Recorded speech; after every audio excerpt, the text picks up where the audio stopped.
नमस्कार दोस्तों, आप सभी का स्वागत है। दोस्तों, आज के वीडियो हम लोग बात करने वाले हैं जो इकोनॉमिक जियोग्राफी से रिलेटेड है, जिसमें हम लोग बात करेंगे जो भारत के प्रमुख संसाधन हैं उन सबको डिटेल में जानेंगे। आज के वीडियो हम लोग बेसिक जानकारी लेंगे कि इसके क्या नियम्स हैं, इससे रिलेटेड इसकी स्थिति कहाँ पर क्या है, उन सबको हम लोग विस्तार से समझेंगे और आने वाले 3-4 वीडियो हम लोग पूरा डिटेल में कवर करने की कोशिश करेंगे। तो ठीक है दोस्तों, लेक्चर स्टार्ट करते हैं। तो आज का हमारा जो टॉपिक है वो क्या है? भारत के खनिज संसाधन, मिनरल रिसोर्स इन इंडिया। तो इनके बारे में अगर बात करें तो सबसे पहले ये जानना जरूरी है कि जो खनिज होता क्या है। तो खनिज को समझना सबसे पहले जरूरी होता है। खनिज वो चीज होती है, जैसे ये मान सकते हैं, आपको पता है कि ये पृथ्वी का क्या है, धरातलीय भाग है। और जो इस धरातलीय भाग में ये वाला जो जोन होता है धरातलीय भाग के नीचे, तो इस भाग में जो धात्विक चीजें पाई जाती हैं वो क्या होती हैं? खनिज होती हैं। जो पृथ्वी के ऊपरी परत के भाग में जो क्रस्ट का भाग होता है, इसे हम लोग भौतिक भूगोल के रूप में अगर बोले तो इसका नाम क्या है? क्रस्ट है। ठीक है ना? तो इसका नाम क्रस्ट है। और क्रस्ट में जो भी धात्विक प्रकार के जो भी संसाधन पाए जाते हैं, इसे हम लोग क्या कहेंगे? खनिज कहेंगे। ठीक है ना? तो पृथ्वी के क्रस्ट के भाग में जो धात्विक तत्व या अधात्विक तत्व जो पाए जाते हैं वो क्या है? वो है खनिज है। तो ये तो बात हो गई खनिज की। तो खनिज में आप लोग ये देखेंगे, आज के वीडियो हमारा पक्ष क्या होगा? हम लोग भारत के परिप्रेक्ष्य में बात करेंगे, ना कि विश्व के परिप्रेक्ष्य में। विश्व को हम लोग अलग से देखेंगे। तो भारत में बात करें तो दोस्तों, संसाधन है जो भी, तो संसाधनों का बंटवारा किस रूप में किया गया है, जिसमें आप लोग स्थल खंड वाले संसाधन भी देखेंगे और जो समुद्री संसाधन का भी देखेंगे। समुद्री संसाधन का क्या रूल्स हैं और स्थल का क्या सिस्टम है, उन सब के बारे में हम लोग बात करने वाले हैं। सबसे पहले मैं इंडिया का मैप बना देता हूं ताकि आप लोगों को चीजें मैप के माध्यम से लोकेट करते हुए समझाते चलूं। तो सबसे पहले हम लोग इंडिया का मैप बनाते चलिए। अगर आप लोगों को मैप नहीं बनाना नहीं आता है तो आप लोग साथ साथ प्रैक्टिस कर सकते हैं, क्योंकि दोस्तों जियोग्राफी में अगर आप लोगों को चीजें लंबी देर तक याद रखनी है तब तो आप लोगों को मैप बनाना आना ही चाहिए। तो आप लोगों का काम है बस मैप के माध्यम से जितनी ज्यादा हो सके चीजें कवर करते चलिए। कोई ज्यादा हार्ड नहीं है दोस्तों, आराम से हम नोटबुक में रफ में ट्राई कीजिए, 2-3 बार हो जाएगा और फिर आराम से हैबिट हो जाएगी आप लोगों की रोजाना की।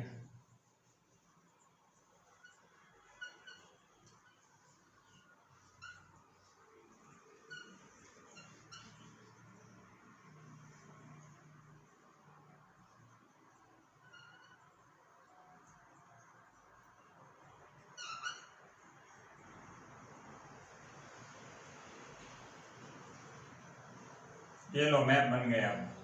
ठीक है ना? आप लोगों को नॉर्मल बनाना है, आप लोगों को एग्जैक्ट बनाने की कोशिश नहीं करनी है, बस ठीक है, कम से कम लगना चाहिए हाँ ये भारत है।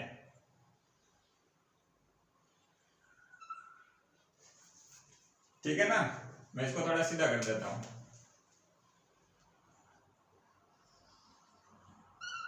ये हो गया अपन के भारत का मैप। अब इसको बताने का कारण है क्योंकि आप लोग जो भी आप लोगों को मैं धात्विक चीजें होगी, अधात्विक होगी या किसी प्रकार के जो संसाधन होंगे, तो थोड़ा मैप से आइडिया लेके चलेंगे ताकि आप लोग बेसिक अंडरस्टैंडिंग क्रिएट हो जाए। तो ये तो हो गया भारत का मैप। ठीक है ना? तो अब हम लोग समझने की कोशिश करते हैं। आप लोगों को पता है जो भारत के भाग, स्थलीय खंड के भाग में जो खनिज है उस पर तो भारत का एकाधिकार है, लेकिन इसके अलावा आप लोग देखेंगे कि भाई भारत के जो 3 ओर से, भारत कहां से? समुद्री सागर से घिरा हुआ है। आप लोगों को यहाँ पर बंगाल की खाड़ी दिखेगी, यहाँ पर अरब सागर देखने को मिलेगा और ये जो पूरा भाग है हिंद महासागर का है।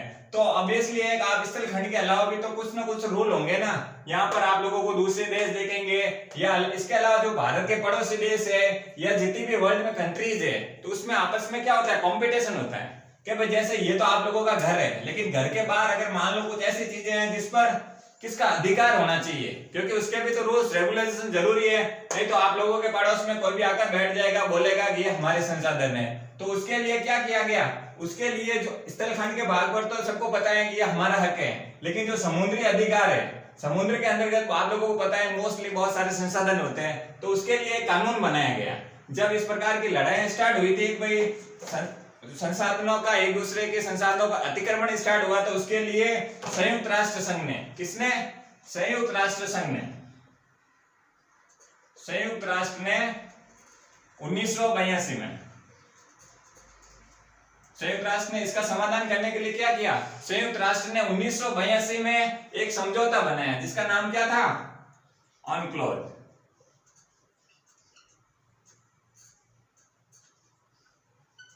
ये दोस्तों समझौते की शॉर्ट फॉर्म है, इसका मैं डिटेल में बता देता हूं। जो UNCLOS नाम का समझौता बनाया गया था, इसके अंतर्गत जो भी समुद्री संसाधनों से रिलेटेड जो कानून और अधिकार दिए गए, भाई किसका कितना हक होगा, कितनी सीमाओं के तहत, क्योंकि अभी हम लोग भारत के परिप्रेक्ष्य में बात करेंगे तो हम लोग भारत को क्या अधिकार दिए गए उसके बारे में बात करेंगे। तो इसकी फुल फॉर्म की बात करें तो दोस्तों इसका नाम है यूनाइटेड नेशन कन्वेंशन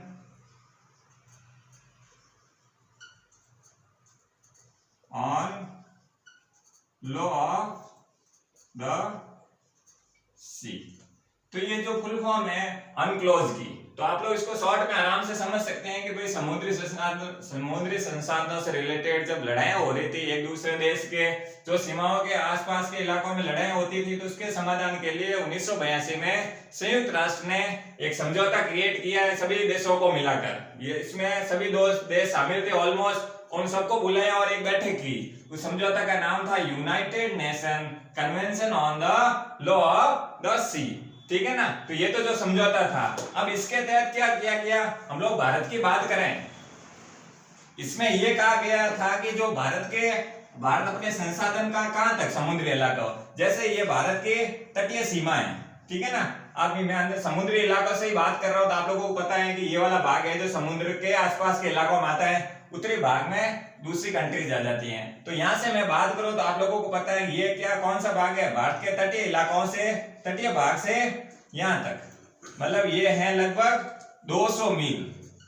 ये जो दूरी है 200 मील की दूरी है। तो भारत को ये अधिकार दिया है कि आप है ना समुद्री संसाधनों का यूज करेंगे, लेकिन आपके लिए आपकी जो नॉर्मल जो रूल्स के अकॉर्डिंग बात होगी तो वो है आप लोगों 200 मील के तहत, कितने 200 मील के तहत आप लोग अपना संसाधनों का दोहन कर सकते हैं। आप यहां से रिलेटेड आप लोग संसाधन ले सकते हैं। इसमें मैंने दोस्तों जो 12 मील, 24 मील और 200 मील तक के बारे में डिटेल में पहले से ही बता दिया है, तो आप लोग पिछली वीडियो में जाके देख सकते हैं। बस इतना आप लोगों को ध्यान रखना है, इस समझौते के तहत भारत को ये अधिकार दिए गए हैं कि भारत आप स्थल सीमा से, अपनी तटीय सीमा से समुद्र के अंदर तक आप लोग 200 ml, कितने 200 मील की दूरी तक आप संसाधनों का दोहन कर सकते हैं, ठीक है ना।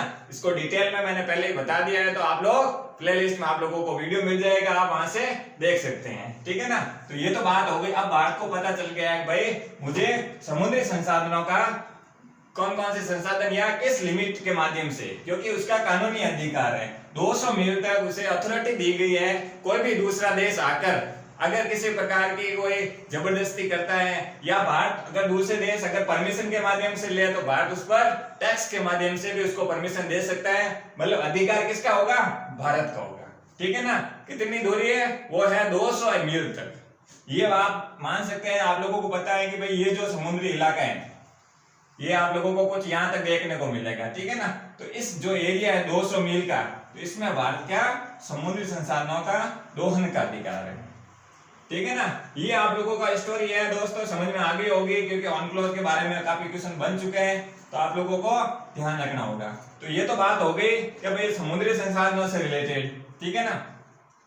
अब हम लोगों ने खनिज तो समझ लिया, तो खनिज में आप लोग देखेंगे दोस्तों, खनिज आप लोगों को 3 भागों में मुख्य रूप से देखने को मिलेगा। जो भारत है, भारत की बात करें तो भारत में आप लोगों को 3 प्रकार के खनिज देखने को मिलेंगे, जिसमें आप लोगों को धात्विक खनिज, अधात्विक खनिज और ऊर्जा खनिज, ठीक है ना। तो खनिजों में भी आप लोग अगर नोट करें कि भाई अब आप लोगों ने नॉर्मली देखा होगा कि भारत का प्रोडक्शन अगर अच्छा खासा हो, उत्पादन अधिक मात्रा में होगा, तो भारत क्या कर रहा है, भारत दूसरे देशों को निर्यात कर रहे हैं। तो निर्यात कर रहे हैं तो आप लोग ये नोट करेंगे भाई भारत निर्यात तो कर रहा है, लेकिन अब चीजें ज्यादा होगी तभी निर्यात करेंगे ना। लेकिन कुछ चीजें होती हैं उनको भी निर्यात करते हैं। तो इसके हिसाब से देखें, अगर भारत के आयात निर्यात में अगर निर्यात की बात करें, तो भारत अपने जो भी रिसोर्सेस है, जो खनिज संसाधन है, तो इसमें अगर निर्यात की बात करें टोटल में से, तो आप लोग देखेंगे 11 से 12% के आसपास। अपडेट की बात करें 11 से 12% के आसपास है ना, तो ये क्या कर रहा है, निर्यात कर रहा है भारत। तो ये आप लोग समझ सकते हैं 11 से 12% के आसपास क्या कर रहा है, निर्यात कर रहा है। तो अब ये तो समझ गए होंगे भारत निर्यात कितने परसेंटेज तक कर रहा है। और इसके अलावा अगर बात करें हम लोग, अगर संसाधनों से बात करें तो मुख्य मुख्य संसाधनों की बात करें, सबसे पहले हम लोग जैसे पेट्रोलियम की बात करें तो इसमें दोस्तों भारत में आप लोगों के जो पर्वत और पठार जो भी है ना, मोस्टली अपन लोगों को आप लोगों को क्या दिखेगा, जो खनिज संसाधन होंगे वो कहां देखने को मिलेंगे, इस भाग में। ये जो प्रायद्वीपीय वाला भाग है दक्षिणी भारत का, ये पश्चिमी घाट का जो इलाके से लेकर ये जो प्रायद्वीपीय इलाका है, यहां पर जो ये पठारी भाग है इसे क्या बोलते हैं, प्रायद्वीपीय भारत का पठार। तो प्रायद्वीपीय भारत के पठार में आप लोगों को ये सारे भी ऑलमोस्ट आप लोगों को भारत में मैक्सिमम जो मिनरल रिसोर्सेज मिलेंगे वो कहां मिलेंगे, प्रायद्वीपीय भारत के पठार में। इसके अलावा दोस्तों जो टर्सरी काल से या टर्सरी युग की चट्टानें हैं उसमें आप लोगों को जो कि उत्तर भारत में जम्मू कश्मीर के इलाकों में जहां पर पेट्रोलियम मिलता है, तो अगर पेट्रोलियम की बात करें तो अब पेट्रोलियम की बात आ गई है तो आप लोग उस पर बात कर लें। पेट्रोलियम क्या है, एक प्रकार का ऊर्जा खनिज है, ऊर्जा खनिज है। तो अब आप लोगों को मैंने खनिज को 3 भागों में बताया आप लोगों को, तो इसमें क्या ध्यान रखना है, धात्विक खनिज, अधात्विक खनिज और ऊर्जा खनिज। तो आप लोगों को यह भी ध्यान रखना है जो भारत में सबसे अधिक मात्रा में क्या है, ऊर्जा खनिज है। ये भी ध्यान रखना दोस्तों, तीनों में से अगर भारत की बात करें तो भारत में आप लोगों को ऊर्जा खनिज है जिसमें आप लोगों को कोयला संसाधन है, पेट्रोलियम है और प्राकृतिक गैस है, ठीक है ना। तो ये आप लोगों को समझ में आ गया होगा। आज दोस्त अपन लोग बेसिक पढ़ रहे हैं, फिर हम एक एक के बारे में पूरा कोयले पर डिटेल से एक वीडियो बनाएंगे, पेट्रोलियम पर भी बनाएंगे, प्राकृतिक गैस पर बनाएंगे, पूरा ओवरव्यू लेंगे ताकि एग्जाम में एक भी क्वेश्चन छूटे नहीं। तो प्रायद्वीपीय जो पठार की बात की है इसमें हम लोगों ने ये जान लिया कि यहाँ पर आप लोगों को मोस्टली संसाधन देखने को मिलेंगे। यहाँ पर कौन कौन से छोटे छोटे पठार है उनकी भी बात करेंगे। तो अब बात करते हैं हम लोग पेट्रोलियम की बात कर लेते हैं। तो पेट्रोलियम की बात करें दोस्तों, पेट्रोलियम की बात करें, पेट्रोलियम हम लोग क्या देखेंगे, जो पेट्रोलियम है दोस्तों पूरे भारत में अगर 60% उत्पादन की बात करें, 60% उत्पादन होता है मुंबई के हाई में, ठीक है ना। मुंबई के हाई नामक स्थान में भारत का 60% पेट्रोलियम है जो आप लोगों को कहां देखने को मिलेगा, मुंबई के हाई। कहां पर, अगर मैप में लोकेशन देखें तो ये वाला इलाका, ये तटीय भाग पर है, थोड़ा अंदर के साइड है, ध्यान रखना आप लोगों को, ठीक है ना।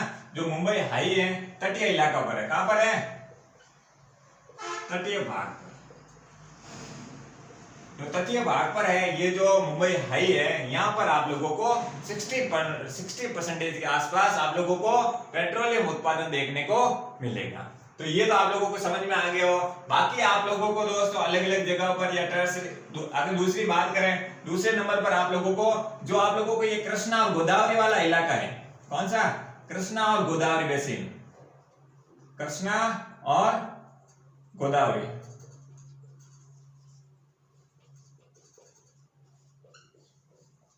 कृष्णा और गोदावरी बेसिन में आप लोगों को बाकी का पेट्रोलियम, अब ये समझ सकते हैं आप लोगों को 60% है तो मुंबई के, महाराष्ट्र के मुंबई के हाई का जो क्षेत्र है यहाँ पर आप लोगों को देखने को मिलेगा, और कृष्णा और गोदावरी बेसिन में भी आप लोगों को बाकी का लगभग आप लोगों को पेट्रोलियम देखने को मिलेगा। तो ये जो दो मुख्य क्षेत्र है जहां पर आप लोगों को ऑलमोस्ट 90% एबो आप लोगों को, या आप लोग 95 एबो भी कह सकते हैं, तो आप लोगों को पेट्रोलियम उत्पादन इन क्षेत्रों में देखने को मिलेगा। दोनों क्षेत्र आप लोगों को पता होना चाहिए ताकि एग्जाम में आप लोगों के क्वेश्चन गलत होने की संभावना बिल्कुल कम हो जाएगी। अब आगे बात करते हैं, भाई ये पेट्रोलियम की तो बात होगी। अब इसके अलावा अगर बात करें जो पेट्रोलियम संसाधन है,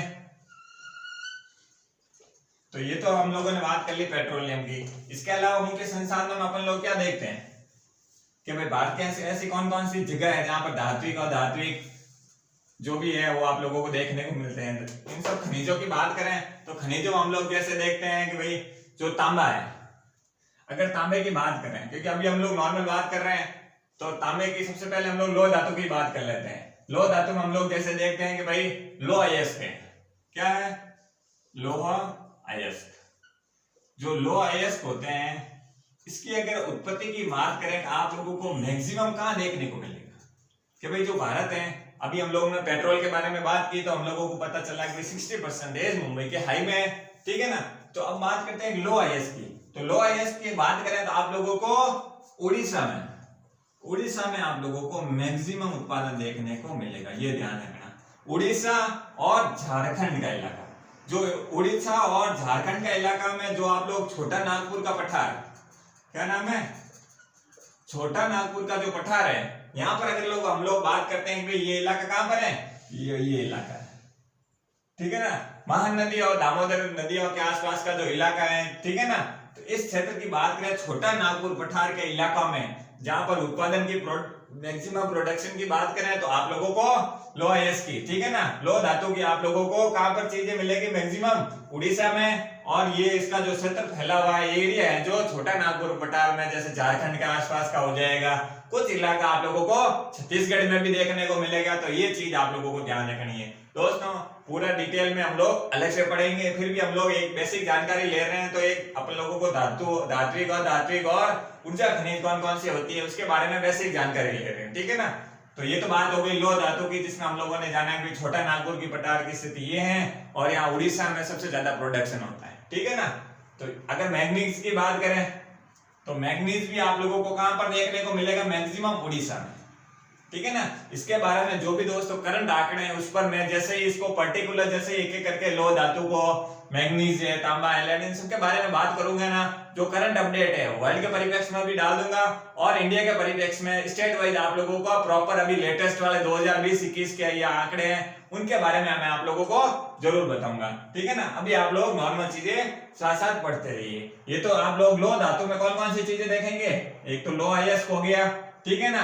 इसके अलावा मैग्नीज है, वो भी क्या आता है, लो आईएस में आता है। इसके अलावा निकेल है, वो किस में आता है, वो भी लो आईएस में आता है।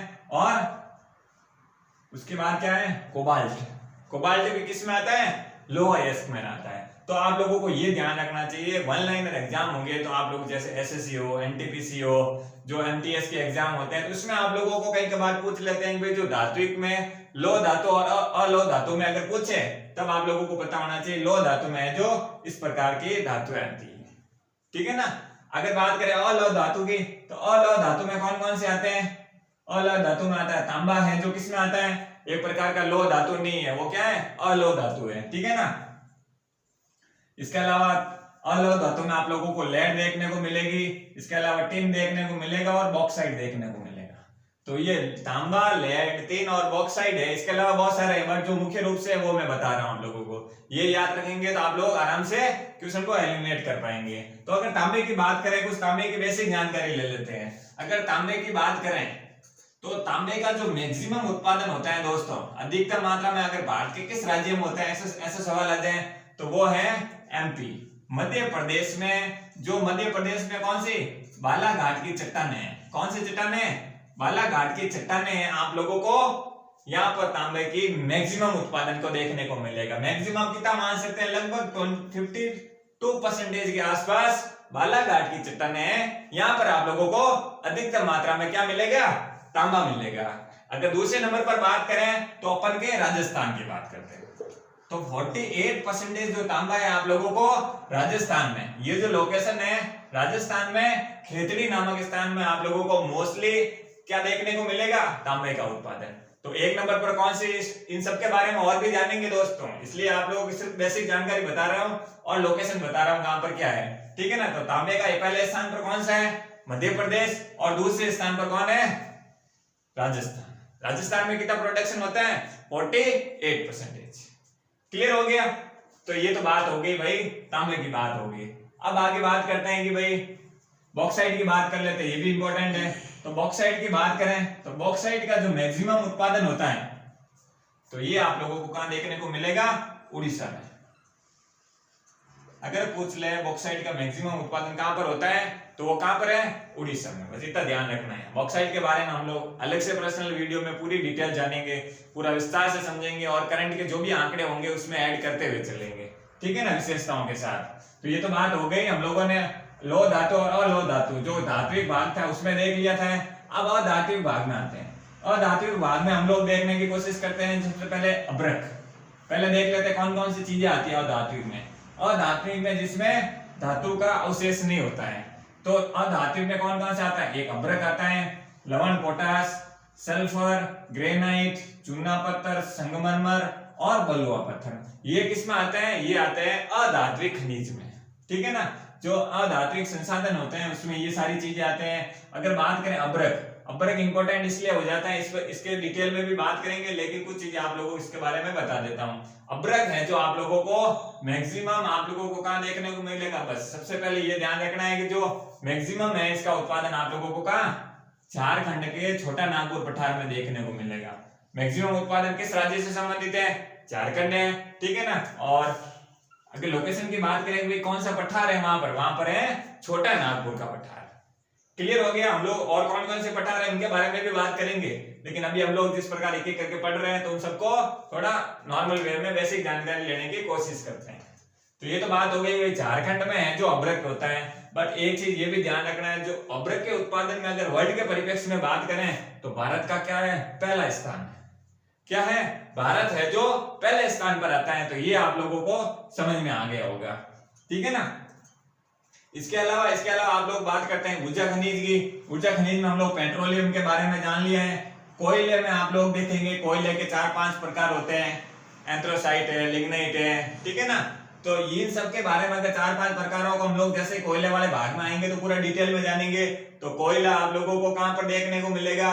जो टर्सरी काल की चट्टान है यहाँ पर तो देखने को मिलेगा। कहां पर? जम्मू कश्मीर में। इसके अलावा जो कोयले वाले भाग है हम लोग पूरा डिटेल में एक एक करके पॉइंट टू पॉइंट कवर करने की कोशिश करेंगे। और प्राकृतिक गैस कौन से? पेट्रोलियम, कोयला और प्राकृतिक गैस है जो ऊर्जा खनिज है। क्या है? ऊर्जा खनिज के तहत आते हैं। इसके अलावा दोस्तों आप लोगों को जो धात्विक और धात्विक खनिज वाले भाग में आप लोगों को जो धारवाड़ क्रम की चट्टानें, जो मैंने चट्टानों पर डिटेल में विस्तार से वीडियो बनाए थे, यहाँ पर आप लोगों को धारवाड़ क्रम की चट्टानें, विंध्य क्रम की चट्टानें, मालवा पठार और छोटा नागपुर का पठार, तो इन सब क्षेत्रों में आप लोगों को दोस्तों मैंने अभी बताया था प्रायद्वीपीय भाग में अधिकतम मात्रा में भारतीय संसाधन देखने को मिलेंगे, खनिज संसाधन। तो इसका कारण है दोस्तों उत्तरी भाग में तो कम मिलेंगे, लेकिन जो प्रायद्वीपीय भाग है जिसमें छोटा नागपुर पठार आता है और इसके अंदर बहुत सारी छोटी छोटी चोटियां आती है, समझ रहे हैं ना आप लोग? तो क्लियर हो गया आप लोगों को। विंध्य मालवा पठार हो गया, विंध्य क्रम की चट्टानें हो गई, यहाँ पर नर्मदा और ताप्ती जो घाटवंश घाटियां हैं इसके अलावा पश्चिमी घाट के इलाका में आप लोग और धारवाड़ क्रम की चट्टानें हैं, और जो पूर्वी तटीय भाग है यहाँ पर और छोटा नागपुर पठार। तो ये जो क्षेत्र है आप लोगों को यहाँ पर खनिज संसाधन देखने को मिलेंगे। इन सब के बारे में पूरा विस्तार से पढ़ेंगे, अगले 3-4 वीडियो लगेंगे, लेकिन एक भी चीज हम लोग छोड़ेंगे नहीं। तो ये तो बात हो गई दोस्तों नॉर्मल, जिसमें हम लोगों ने बेसिक अंडरस्टैंडिंग क्रिएट कर ली कि भाई खनिज संसाधन होते हैं क्या, कौन कौन से हैं, कैसे हैं, इसके क्या स्टार्टिंग में रूल्स रहे, ताकि आप लोगों को आराम से समझ में आ जाए। तो एक और चीज आप लोग ऐड कर सकते हैं कि भाई जो ये समुद्री संसाधन और जो स्थलीय संसाधनों में किसका क्या विशेष अधिकार होता है। ठीक है ना, जो स्टेट में किसी भी चीज का प्रोडक्शन हो रहा है दोस्तों, मोस्टली आप लोगों को उसका एकाधिकार उसी स्टेट का होता है। लेकिन जो तटीय इलाकों में, जैसे हम लोगों ने मुंबई हाई की बात की, तो जो मुंबई हाई वाला इलाका जो तटीय भाग है, तो तटीय भाग में दोस्तों किसका अधिकार एकाधिकार होगा? वो उसका सेंट्रल का होगा, केंद्र सरकार उस पर अधिकार जमा सकती है। और बाकी कुछ परिस्थिति जन्य अकॉर्डिंग उसको कुछ भागों में 60-40 या कुछ अलग अलग भागों में बांटा गया है। तो वो आप लोग आराम से, जैसे हम लोग एक एक करके स्टेट वाइज पढ़ेंगे सारी चीजें, तो उसमें अच्छे से कवर करेंगे। तो ठीक है दोस्तों, आज हम लोगों ने भारत के खनिज संसाधन से रिलेटेड बेसिक जानकारी ली है। तो उम्मीद कर रहा हूँ कि आप लोगों को अच्छी लगी होगी। अगर आप लोगों को वीडियो अच्छा लगा हो तो आप लाइक करें, शेयर करें, सब्सक्राइब करें। अगर वीडियो में किसी प्रकार की कोई कमी रही हो तो कमेंट बॉक्स में जरूर बताएं, ताकि आने वाले वीडियो में सुधार किया जा सके। थैंक यू दोस्तों।